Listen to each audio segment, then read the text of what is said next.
Buenos días, mi nombre es Luis Eduardo Guzmán Chávez, soy alumno de la Facultad de Organización Deportiva, estoy en tercer semestre y en esta ocasión les voy a hablar de la historia del básquetbol.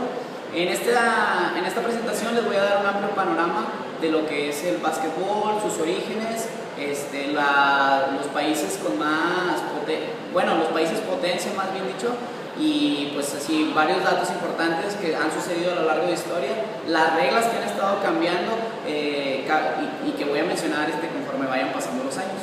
Bueno, voy a comenzar. Bueno, en 1891 el básquetbol se inventó por el profesor James Naismith.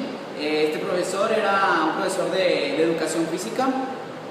Él se inspiró en un juego pues ya antiguo que solamente se jugaba en los Países Bajos.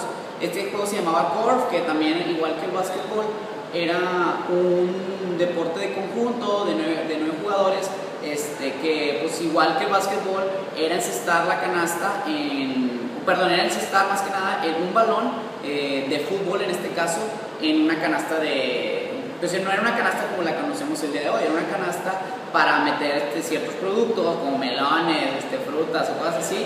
Entonces esto hacía que lo que era el juego se hiciera muy lento, ya que pues primero que nada la canasta estaba a 3 metros de altura y esto hacía que pues tuviera que subirse una persona con una escalera, agarrar el balón y pues ahora le regrésala y pues sigan jugando. Entonces sí, eso tardaba mucho. Sin embargo, si no se hubiera inspirado en este juego, pues no existiría lo que tenemos hoy, que es el básquetbol en sí. Ya conforme fue pasando el tiempo, pues la red se hizo de hilos, de otro tipo de material, mucho más, pues más bonito, se podría decir. Y la ciudad donde fue inventado fue en Springfield, Massachusetts. Bueno, el siguiente año, en 1892, para darle más formalidad a lo que él había inventado, pues hizo 13 reglas. Entre ellas pues estaba el número de jugadores, ciertas medidas de la cancha, la puntuación de cada uno de los encestes, de cómo se iban a estar marcando. Pues era un reglamento muy, muy burdo, muy simple, que fue base para las siguientes reglas de los siguientes años venideros. Pero bueno, otro dato interesante fue que pues no se llamaba básquetbol, le querían poner Naismith Ball en honor pues a esta persona. Sin embargo, pues él no quería que se le llamara pues así como con su nombre. Entonces otro profesor fue como que más vivo y dijo, oye, pues a ver, tenemos un cesto y un balón, vamos a ponerle baloncesto, y pues ya se surgió ese nombre. Pero sí, bueno, en 1893 México es el primero de los países que adopta el básquetbol como un deporte. Como en todo lo que tenemos, somos un país fronterizo a Estados Unidos, un país vecino que adoptamos todo lo que son sus costumbres, música, tradiciones. Y pues en este caso fue el básquetbol. Conforme fueron pasando los años, pues México al principio pues sí era una potencia, y entre más se fueron uniendo más países, pues México fue quedando como un poquito atrás. Sin embargo, ahorita ya en estas fechas ya México vuelve a ser potencia en campeonatos mundiales, en campeonatos de categorías mayores, y pues es un dato muy importante para nuestro país.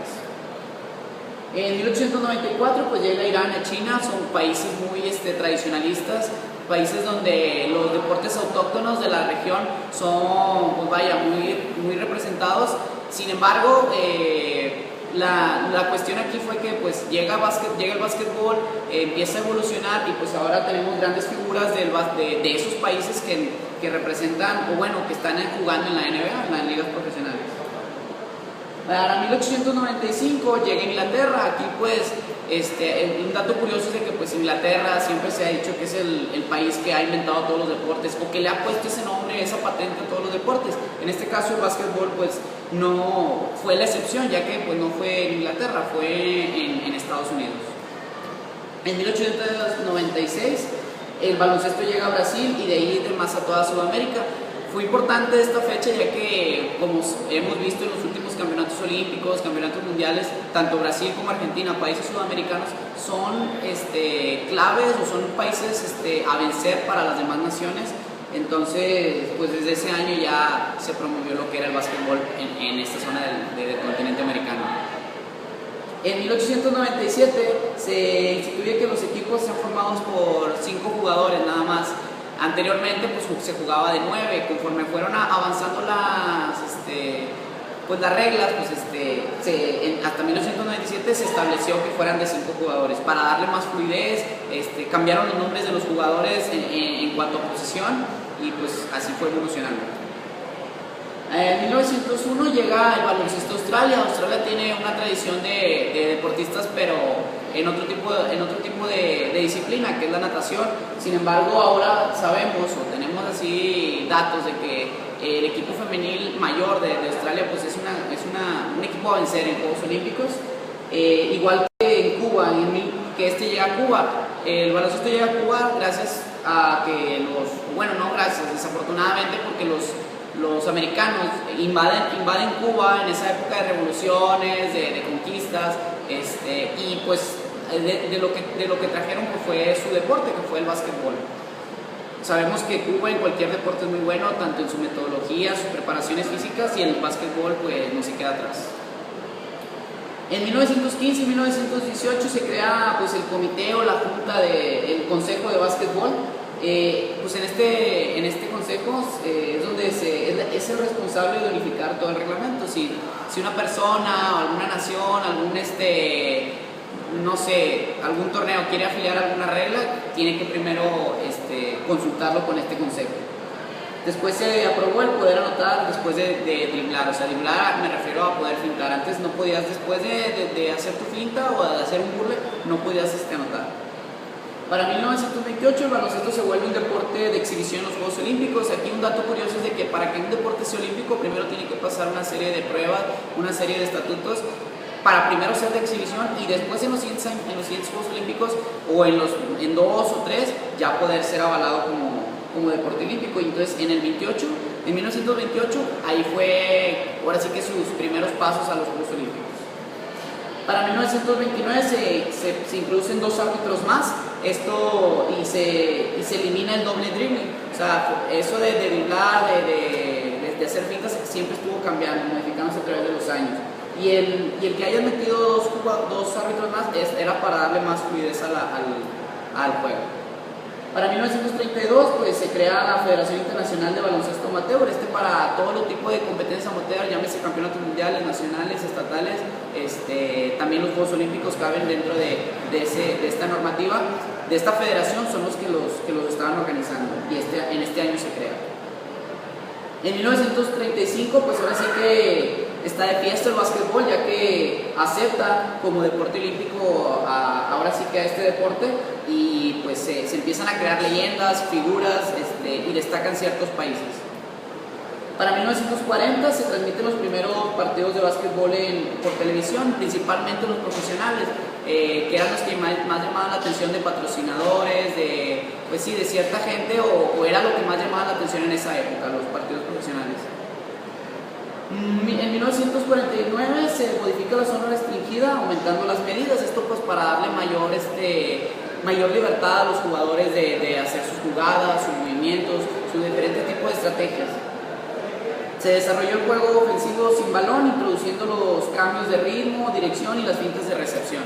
Esto ya no se tomaba solamente en cuenta al jugador que traía, a jugador ofensivo, al único que traía la pelota, sino ahora sí a los otros 4 también se les tomaba en cuenta como jugadores ofensivos, estaban dentro de las jugadas, se planeaba, y pues era algo que tenían que tomar en cuenta los entrenadores a la hora de planificar sus estrategias. En 1956 la zona restringida adquiere forma trapezoide, se reimplanta la regla que impide levantar el pie pivote antes de que el balón salga de las manos del jugador, y se crea la regla de los 30 segundos. Aquí la regla de los 30 segundos, pues en este caso empezó como 30 segundos, en la actualidad solamente son 24. Esto pues lo mismo, que se le dé mayor fluidez al deporte, al juego, y que siga siendo pues ahora sí que en sí el deporte ráfaga que conocemos. En 1967 pues surge la American Basketball Association, que viene siendo ahora sí que la precursora de la NBA. aquí empezaron a salir muchas figuras, grandes estrellas, logotipos y pues grandes exponentes del básquetbol. Ya en 1975 y 76, pues lo que les venía diciendo, a la ABA y la NBA pues se juntan, esto pues para darle mayor prestigio a la liga de baloncesto de Estados Unidos, atraer más jugadores, mejores atletas de todos los demás países y sobre todo unir lo que era el país y las regiones geográficas deportivas como son actuales, ya que son Atlántica, Central, Oeste y Pacífico. También se implementó la regla de que después de las 10 faltas por equipo en cada tiempo se da derecho de realizar 2 tiros libres y se otorga el tiro libre adicional si al efectuar la falta consigue la canasta, en este caso pues lo que llamamos como el foul y cuenta. O sea, en ese año fue que se empezó a implementar y darle ese mayor puntaje de anotación. O sea, si el jugador tiraba y se cometió una falta y encestaba, pues se daba parte de su punto adicional, que serían 3, vamos a suponer que hubiera sido un tiro de 3 y aparte mete la canasta en el tiro adicional, serían 4. Entonces eso se considera en estos tiempos el mayor puntaje de anotación del básquetbol. En 1979 se adopta la canasta de 3 puntos, o sea, ya no solamente era de tirar y 2 puntos. Anteriormente solamente tiro libre 1 punto y tiros fuera del área o lanzamientos en sí valían 2 puntos. Ya se empiezan a crear diferentes medidas, tanto para la NBA, para la FIBA y para la NCAA, que es la liga colegial, la liga de universidades de Estados Unidos. En 1984 desaparece en la FIBA el concepto de amateur, por lo que se adopta solamente el nombre de FIB o FIB, Federación Internacional de Básquetbol. Esto pues para eliminar ese concepto de que son amateurs, que no son profesionales. Al contrario, de ahí salen muchos exponentes, muchas figuras que después nos representan en la NBA. Se crea la línea de C25, más allá de la cual las canastas valen más de 3 puntos. En 1960 las sanciones personales y técnicas son acumulativas. Se permite el jugador por encima del aro en dirección ascendente. O sea, esto me refiero a que ya era válido que los jugadores ahora sí que pudieran clavar la canasta. Anteriormente pues la esencia del básquetbol eran los tiros, eran tirar desde lejos, hacer coladas, y conforme fue evolucionando pues los jugadores se fueron haciendo más aptos, más fuertes, más habilidosos, y con esto alcanzaban el aro y hacían juegos más espectaculares. Para 1992, pues Estados Unidos forma el mejor equipo reunido hasta la fecha, llamado el Dream Team, con jugadores estrellas como, por mencionar algunos, pues era Michael Jordan, Scottie Pippen, Magic Johnson, jugadores de gran calibre que fueron a representar a Estados Unidos. También estaba el caso de Christian Laettner, que él fue en sustitución de Shaquille O'Neal. Shaquille O'Neal, otro jugador de los Lakers de Los Ángeles, que pues no se sabía a quién mandar, si cualquiera de los dos iba a ser una carta fuerte. Entonces se decidió pues llevar a Laettner, pero como quiera Shaquille O'Neal para los siguientes Juegos Olímpicos fue y ganó sus Juegos Olímpicos. Bueno, como les venía diciendo, pues aquí hay una imagen del equipo del Dream Team, que fue la sensación de los Juegos Olímpicos de Barcelona en 1992. En este año también se tiende a homogeneizar las reglas con la NBA en búsqueda del deporte. Lo que querían hacer era que la NBA no se desprendiera en sí del espíritu deportivo que se formaba, o sea, que las reglas fueran más limpias, o bueno, que el juego fuera más limpio, que las reglas fueran más justas para todos, que tanto la NCAA, la NBA, la Federación Internacional, los Juegos Olímpicos se unificaran en un mismo patrón de reglas. En 1994 se incluye el vestuario de los jueces, o bueno, se cambia el vestuario de los jueces de pantalón negro a cambio de gris. Pues también se cambió lo que era el saque de banda después de una infracción, falta, violación o cualquier otra detención del juego. Pues el encuentro se iba a reanudar desde la zona más próxima o de la zona más cercana donde fue cometida dicha infracción. La planilla del juego también es totalmente nueva para facilitar la tarea de los anotadores. El anotador ya no tenía que anotar, escribir el minuto en en caso de que hiciera una falta, canasta o tiempo muerto. Ya era más fácil, pues bueno, se hizo más ágil lo que era el sistema de anotaciones, las plantillas y todo lo demás. De 1998 a la actualidad pues no ha habido muchos cambios, pero sí los hubo. Por ejemplo, el de que solamente los jugadores inscritos en el acta de encuentro tienen derecho a calentar en los primeros 20 minutos